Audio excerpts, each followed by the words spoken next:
அவங்க 1 மணி நேரம் பேசினத ஒரு 30 செகண்ட் ப்ரோமோலயே நமக்கு அழகா கையடக்கமா குடுக்குறாங்க. அது என்னங்கிறத பார்ப்போம். அதாவது பாருவும், திவாகரும் இன்னைக்கு காலையில பேசிட்டு இருந்த காட்சிகள் தான். கனிய பற்றி அவங்க பேசுறாங்க.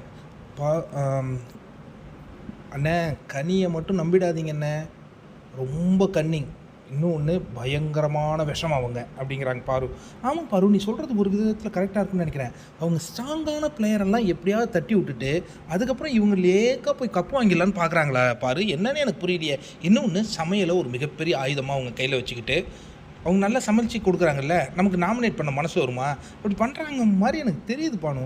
"அண்ணே நீ யார வேணாலும் நம்பு, கனிய நம்பாதன்னு" பார்வதி கனிய பத்தி ஏத்தி விட்டுட்டு இருக்காங்க. அதற்கு அடுத்ததாக கண்டிப்பாக திவாகருக்கு பிடிக்காத ஒரு கேரக்டர் யாருன்னு பார்த்தீங்கன்னா, ரம்யா. இப்ப ரம்யாவ பத்தி என்ன சொல்றாங்க பாரு அப்படின்னா, "இவ ரூட்டு பிடிக்கிறாண்ணே. அதுவும் சின்ன சின்ன பசங்களா ரூட்டு பிடிக்கிறா." புரியுதா உங்களுக்கு? ரூட்டுனா பார்வதியின் பாஷையில வந்து காதலர்கள் அந்த மாரி ஒரு விஷயம். பிடிக்கிறா.